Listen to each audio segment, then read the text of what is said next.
تو اب نوٹ کیجئے 1908 سے 1930 تک یہ جو 22 برس ہیں، علامہ اقبال نے کیا کیا نوٹ کیجئے. وہ آپ جانتے بھی ہیں، میں صرف گنوا رہا ہوں. اسلام کے نظام فکر اور فلسفہ اور حکمت کو بیان کیا، اپنی شاعری کے ذریعے سے بھی، اپنی نثر کے ذریعے سے بھی. قرآن کی ایک نہایت جدید اور بہت عمدہ تفسیر، اگرچہ تفسیر کے نام سے آپ کو کہیں تفسیر اقبال نہیں ملے گی، لیکن کلام اقبال خود تفسیر ہے. خود دعویٰ کرتا ہے کہ میرے پیغام میں سوائے قرآن کے اور کچھ نہیں ہے. گر دلم آئی نئے بے جوہرست، ورب حرفم غیر قرآن مزمرست، پردہ ناموس فکرم چاک کن، ای خیابہ راز خارم پاک کن. یہ مناجات بحضور سرور کائنات صلی اللہ علیہ وسلم، وہ کہتے ہیں کہ اے اللہ کے نبی، اللہ کے رسول، اگر میرے پیغام میں کہیں قرآن کے سوا کوئی شے شامل ہو گئی ہے میری شاعری میں، تو آپ میرے فکر کا پردہ چاک کر دیجیے. روز محشر خار و رسوا کن مرا، اور قیامت کے دن مجھے ذلیل اور خوار کیجیے گا، اور بے نصیب از بوسہ پاک کن مرا، اور مجھے اپنی قدم بوسی سے محروم کر دیجیے گا. یہ بات کہہ رہا ہے، اس کا دعویٰ ہے، اس نے جو کچھ کہا قرآن سے کہا. اس کی شاعری جو ہے میرے نزدیک، اور میں نے تو اپنی جو سورسز گنوائی ہیں کہ میں نے جو قرآن مجید کا فکر یا سوچ جو بھی آپ اسے کہیں، جو تھوڑا بہت مجھے میسر ہوا ہے، ان میں نے 8 اشخاص کو نمایاں طور پر بیان کیا ہے. 4 یہ ہیں 2 کے جوڑے. 2 ابوین ہیں، ابو الکلام ابو العلا مودودی، ابو الکلام آزاد. 2 دکترین ہیں، ڈاکٹر اقبال، ڈاکٹر رفیع الدین. 2 شیخین ہیں، شیخ الہند مولانا محمود حسن، جن کا ترجمہ ہے قرآن مجید کا، اور اس پر حواشی ہے شیخ الاسلام شبیر احمد عثمانی کے. 2 ہی عین مولانا فراہی اور مولانا اصلاحی، جنہوں نے قرآن مجید کے مضامین کے اندر جو اندرونی نظم ہے اسے واضح کیا. علامہ اقبال میری ایک بہت بڑی سورس ہے، بلکہ سب سے زیادہ گہرا اثر مجھ پر جو ہے بچپن سے جو ہوا ہے وہ تو علامہ اقبال کا ہے. 5ویں جماعت کا طالب علم تھا جب ان کا یہ شعر میرے ذہن میں کہیں چپک کر رہ گیا ہے، جواب شکوہ کا: وہ زمانے میں معزز تھے مسلمان ہو کر، اور تم خوار ہوئے تارک قرآن ہو کر. پھر علامہ اقبال نے مغربی فکر پر شدید تنقید کی، بہت بڑا ناقد، اور خاص طور پر مغربی تہذیب جو ہے اس کی نفی کی. یہ سارا کام کیا، اور اس سب سے بڑھ کر وہ تجدید ملت اسلامی کا علمبردار بن کر سامنے آیا. اس نے خوشخبری دی کہ دنیا میں اسلام کے غلبے کا دور آنے والا ہے. ملت اسلامیہ جو اس وقت دبی ہوئی ہے، پسی ہوئی ہے، پوری دنیا میں پامال ہے. آپ کو معلوم ہے کہ پہلی جنگ عظیم کے بعد کیا صورت ہو گئی تھی. سلطنت عثمانیہ کے جب دھجیاں بکھیر دی گئیں، اور کولونیل امپیریلزم جو ہے پورے عالم اسلام پر حکمران تھا، پورا عالم اسلام جو ہے محکوم. اگرچہ یہ دبے ہوئے ہیں، پسے ہوئے ہیں، گرے ہوئے، لیکن ان کا دوبارہ غلبہ ہوگا، یہ ابھریں گے. ملت اسلامیہ کی تجدید ہوگی، اسلام کی نشأت ثانیہ ہوگی. اسلام کے روشن مستقبل کے مبشر بن کر علامہ اقبال سامنے آئے. اور ایک اور جو بہت بڑا کام کیا وہ وہی وطنی قومیت کی شدید نفی، بلکہ شدید کا لفظ بھی کافی نہیں ہے، شدید ترین نفی کی ہے. اس لیے کہ اس وقت وطنی قومیت جو ہے اس وقت مسلمانوں کو اپنے اندر انگلف کرنے کے لیے پوری قوت کے ساتھ زور لگا رہی تھی. میں نے علامہ اقبال کے حوالے سے جو باتیں کی ہیں کہ احیاء فکر اسلامی اور تجدید ملت اسلامی، اس کے ساتھ ساتھ ہندوؤں میں کیا ہو رہا تھا اس دور میں، ان کے ہاں بھی ان کی مذہبی تجدید کا عمل بڑی شدت کے ساتھ شروع ہوا. اس میں بھی چند ناموں کا میں تذکرہ کرنا چاہوں گا. بنکم چٹرجی، اس نے بندے ماترم کا یہ جو ترانہ ہے آج بھی بھارت کے اندر مجبور کیا جا رہا ہے مسلمانوں کو بھی کہ وہ بھی اسکولوں کے اندر یہ ترانہ پڑھیں، اور ابھی مسلمان رجسٹ کر رہے ہیں. اس میں وہ زمین کی بندگی، بھارت ماتا ہم تیرے بندے ہیں، اور یہ جو ہے ہندو رینائسنس کا ایک بہت بڑا جو ہے یوں سمجھیے کہ علمبردار. پھر دوسری شخصیت سامنے آئی، راجہ رام موہن. یہ شخص بہت بڑا فاضل، بڑا عالم، 10 کے قریب زبانیں جو ہیں ان کا ماہر. جس میں یورپینز بھی اور ایسٹرن بھی. پھر یہ کہ یہ مسلمانوں کا ہمدرد بن کر آیا. انگریز نے جب یہاں پر ان کے پادریوں نے تثلیث کی تلقین شروع کی ہے تو آئینہ توحید کے نام سے اس نے کتابچہ لکھا اس کی نفی کے لیے. اس حوالے سے یہ کچھ ایسی شخصیت بننے کی کوشش کر رہا تھا کہ مسلمان بھی اس کو قبول کریں، اور اس کے بعد پھر اس نے برہمو سماج کے نام سے ایک ادارہ قائم کیا. یہ وہی تھا کہ جو اس سے پہلے اکبر نے جو فلسفہ دیا تھا دین الہی، بھئی اللہ کا معاملہ کرو، صرف اللہ کو سب مانتے ہیں، صرف نام ہے مختلف ہے، کسی نے کوئی نام رکھ دیا، کوئی مہادیو کہتا ہے، کوئی کچھ کہتا ہے، کوئی گاڈ کہتا ہے، سب خدا کو تو سب مانتے ہیں. یہ جو رسالت کا معاملہ ہے اور شریعت کا معاملہ ہے، یہ فساد کی جڑ ہے. رسالت کی بنیاد پر شریعتیں مختلف، عبادتیں مختلف، ذرا اس کو پیچھے ڈالو. تو دین اکبری یا دین الہی اس کا نام تھا.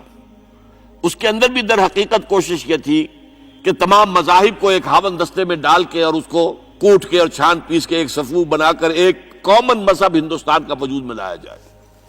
بہرحال اس وقت اللہ تعالیٰ نے کھڑا کیا ہے حضرت مجدد الفسانی رحمۃ اللہ علیہ کو، کہ جنہوں نے اس فتنے کی سرکوبی کی.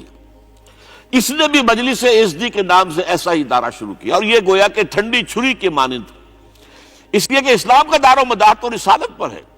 بقول اقبال بمصطفیٰ برساں خویش را کے دی ہماؤست، اگر بہو نہ رسیدی تمام بول حبیست. اسلام کا تو سارا معاملہ، دین جو ہے اس کا سارا جو مدار دار و مدار ہے وہ رسالت پر ہے، نبوت پر ہے. اسی پر شریعت کا سارا دار و مدار ہے. رسالت سے کاٹ دیجئے، حدیث سے کاٹ دیجئے، سنت سے کاٹ دیجئے، تو پھر قرآن کو پھر موم کی ناک بنا کر جو چاہیں آپ تعبیر کر لیں، جو چاہیں تشریح کر لیں، جدھر چاہیں اسے موم کی ناک کی طرح بوٹ کر لے جائیں. بہرحال اس معاملے میں بھی پھر ایک تیسری تحریک جو شروع ہوئی وہ بہت ملیٹنٹ تھی، آریہ سماج. دیانند سرسوتی نے، یہ ملیٹنٹ تھی اور بڑی اس کی جو ہے پذیرائی ہوئی ہندو معاشرے میں.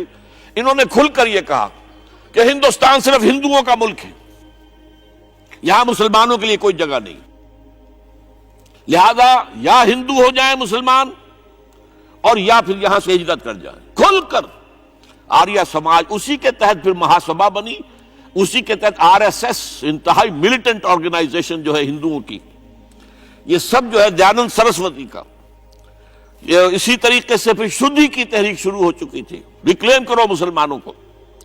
یہ ہم ہی میں سے تھے، ان کے آباء و اجداد کہیں جو ہے مسلمان ہو گئے، انہیں واپس لو. چنانچہ راجستھان کے علاقے میں جہاں بڑی جہالت تھی، مسلمانوں میں علم نہیں تھا، بس کہیں بزرگوں کے کسی زیر اثر فیض سے، کسی صوفی کے، وہ اسلام تو لے آئے لیکن تربیت کا کوئی انتظام ہوا ہی نہیں، مسلمان حکومتوں نے کیا ہی نہیں، کچھ بھی نہیں کیا. تو نتیجہ یہ نکلا کہ بڑے پیمانے پر شدھی کی تحریک ہو رہی تھی. میوات کے علاقے میں بڑی تیزی کے ساتھ مسلمان جو میو تھے وہ ہندو ہو رہے تھے.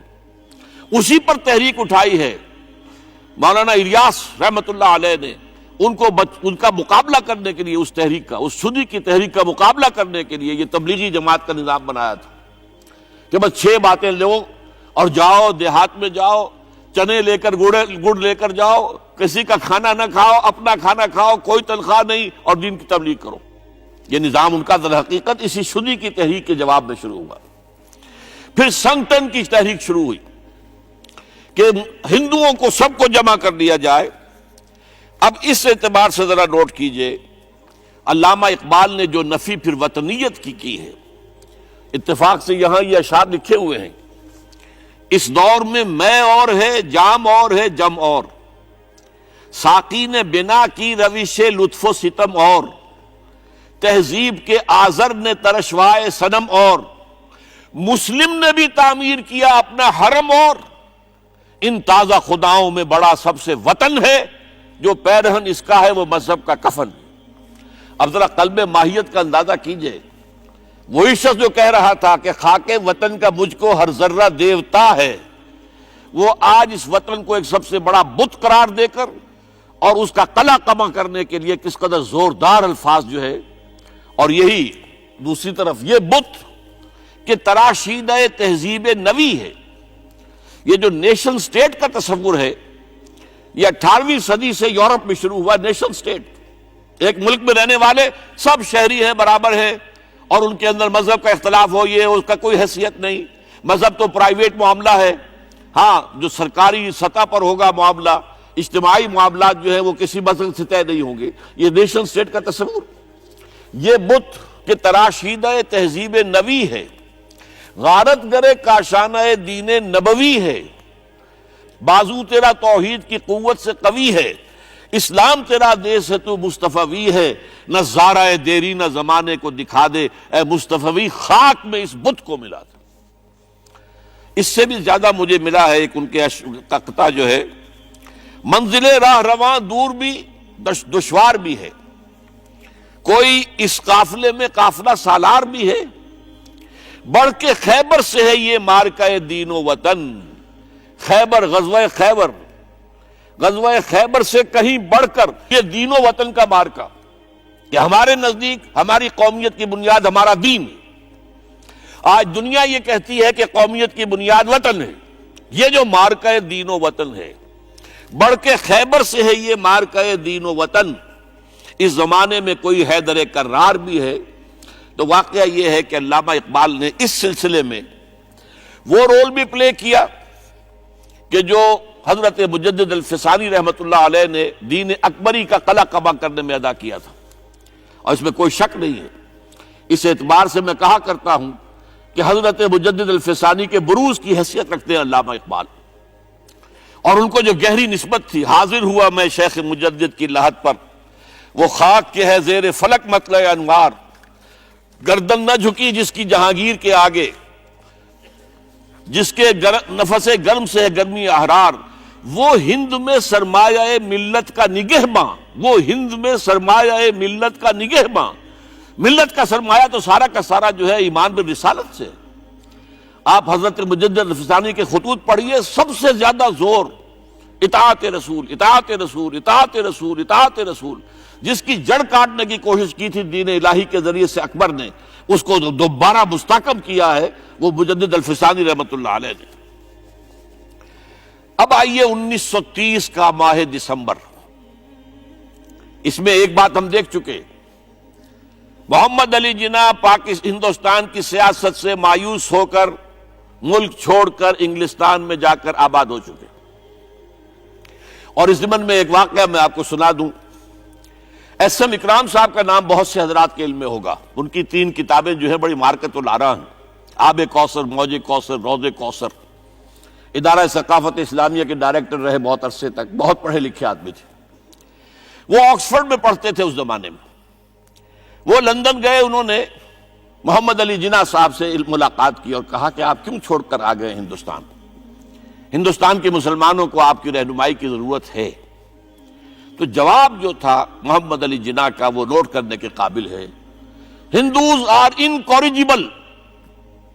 یہ ہے جو نتیجہ نکالا تھا محمد علی جناح نے. یوں سمجھیے کہ 24 برس کی محنت شاقہ کہ کوئی اتحاد کا فارمولہ طے ہو جائے، کوئی بنیاد ہو جائے، کوئی ہمارے مابین متفق علیہ اسکیم بن جائے. لیکن جس درجے مایوس ہوا ہے شخص، ہندوز آر انکوریجیبل، یہ ناقابل اصلاح ہے. اور مسلمانوں کا حال یہ ہے کہ ان کا ایک لیڈر جو بات مجھ سے کرتا ہے صبح کو وہ شام کو ڈپٹی کمشنر کو بتا دیتا ہے. تو اب میں ایسی قوم کی رہنمائی کیسے کروں؟ تو یہ میں نے آپ کو یہ واقعہ بھی سنا دیا کہ وہ مایوسی کا عالم کیا تھا. لیکن اب جو ہے 1930 میں جبکہ مسلم انڈیا کا ایک سورج تو غروب ہو گیا تھا، مغرب میں جا کر بیٹھ گیا. مغرب میں سورج غروب ہوتا ہے، ایم اے جناح تو وہاں بیٹھ گئے. ایک سورج اب طلوع ہوا ہے مسلم لیگ کے پلیٹ فارم پر. یہ ہے علامہ اقبال. 1930 کا جو ان کا خطبہ ہے الہ آباد کا، وہ بہت اہم ہے، بہت اہم، بہت اہم. ایک تو یہ کہ انہوں نے اپنی شاعری کے ذریعے سے وطنیت کی جو نفی کی تھی اور مسلم قومیت کا جو اس بات کیا تھا، اسے ایک فلسفیانہ انداز میں سوشیولوجی، عمرانیات کے مسلمہ اصولوں کی روشنی میں جس طریقے سے مدلل بیان کیا ہے، اس اعتبار سے وہ ایک بہت قیمتی دستاویز ہے. لیکن اس کے ساتھ ہی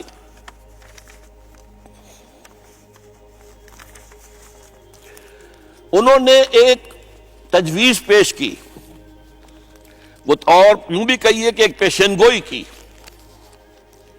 وہ پیشن گوئی یہ تھی کہ ہندوستان کے شمال مغرب میں ایک مسلمان ریاست قائم ہوگی، اور پھر یہ بھی کہا میں مطالبہ کرتا ہوں کہ وہ قائم ہو۔ البتہ اس میں بعض لوگ جو ہیں اس پر یہ تنقید کرتے ہیں کہ علامہ اقبال نے تو یہ کہا تھا I would like to see the Punjab, the Northwest Frontier Province, Sindh and Balochistan amalgamated into a single state, self-government within the British Empire or without the British Empire.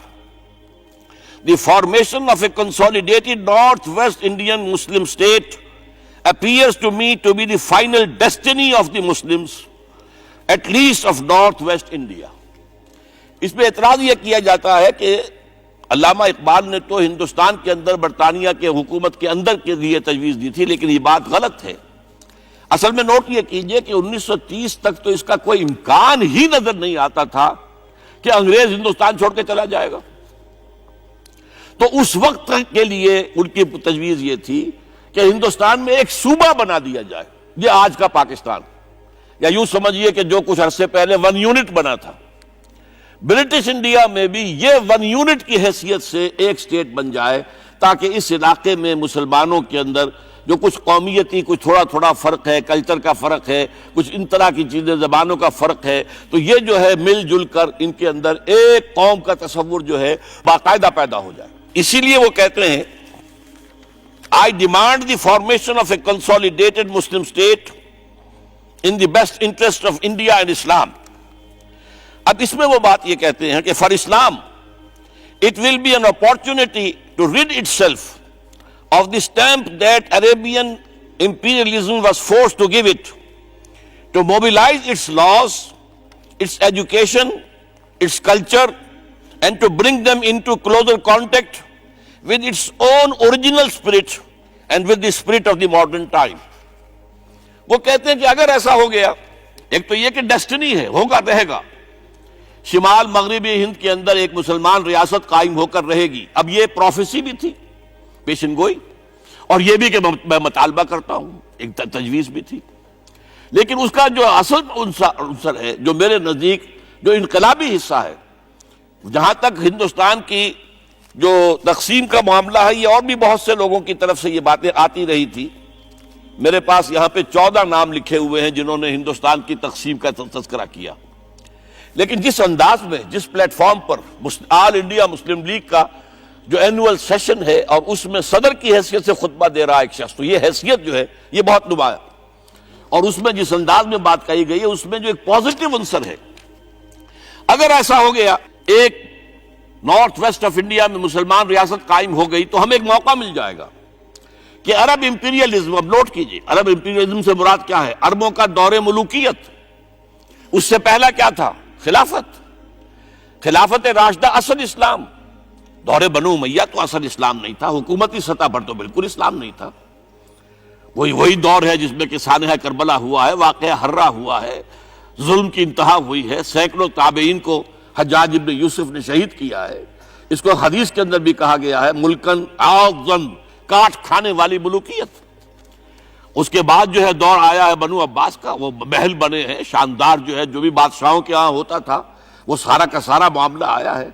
تو اب دنیا اسلام کو ان کے آئینے میں دیکھتی ہے، وہ سمجھتی ہے یہ اسلام ہے، لہذا اس میں تو کوئی شے ایسی نہیں ہے جو اٹریکٹ کر سکے، جو کسی قوم کو اسلام کی طرف جو ہے وہ کھینچ سکے۔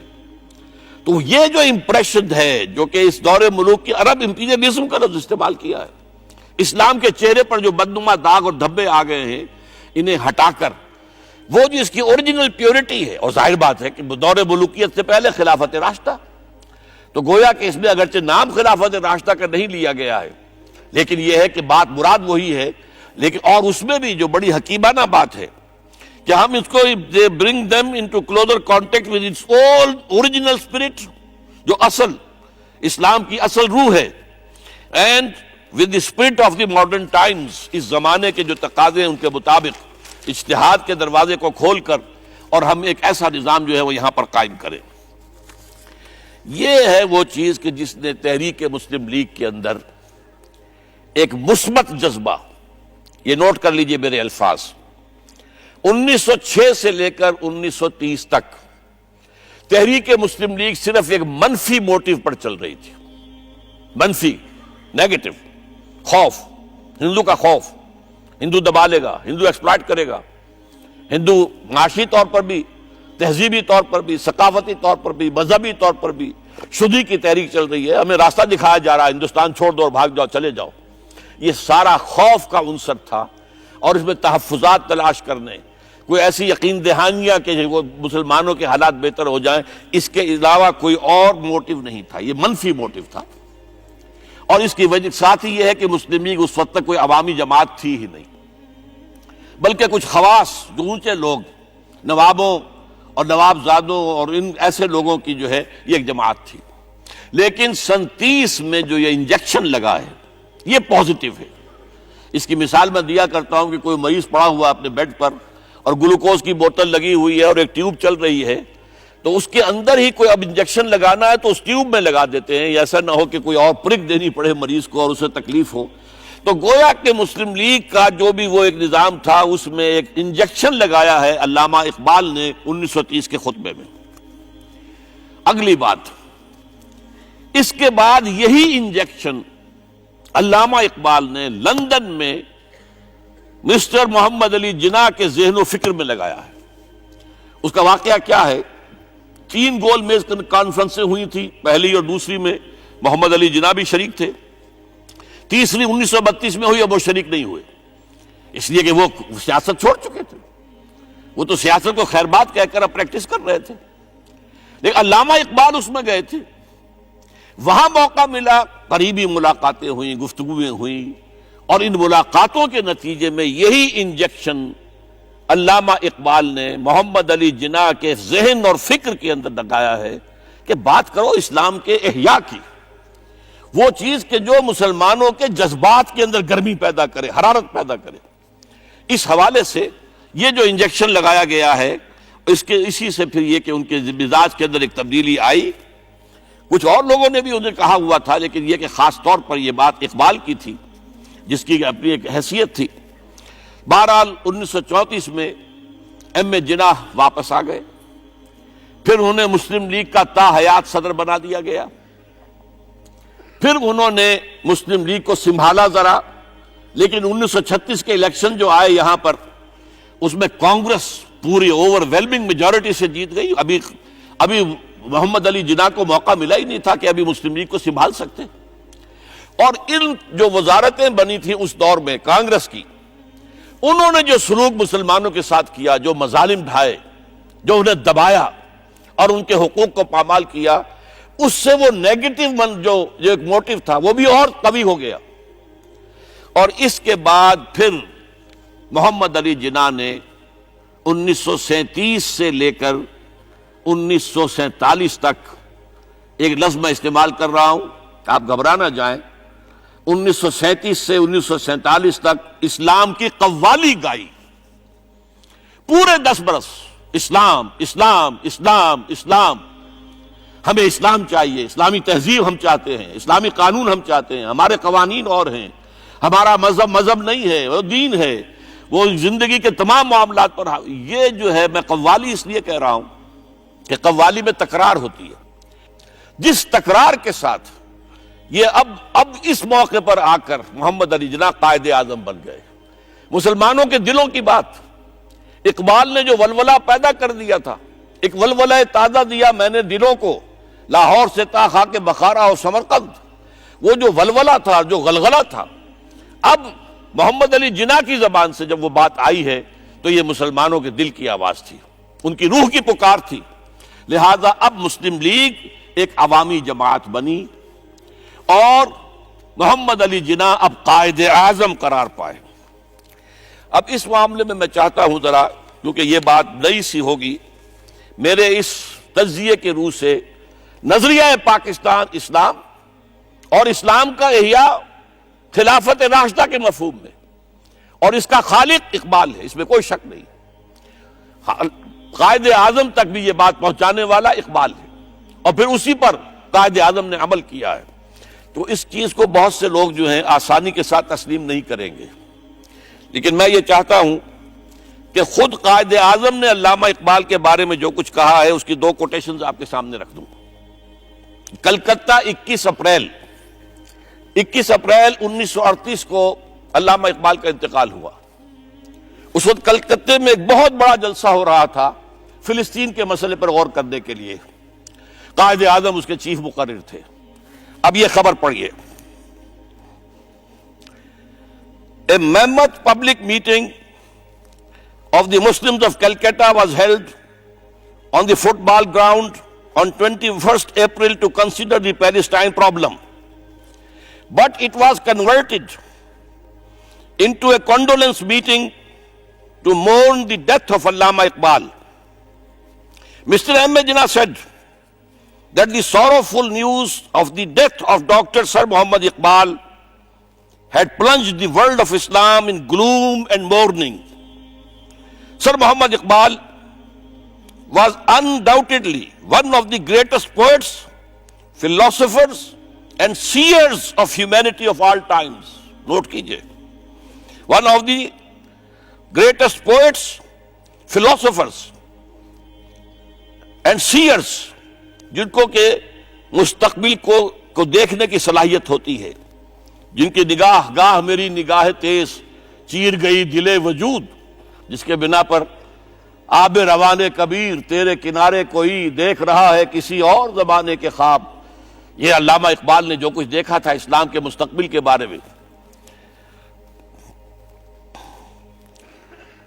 He took a prominent part in the politics of country and in the intellectual and cultural reconstruction of the Islamic world.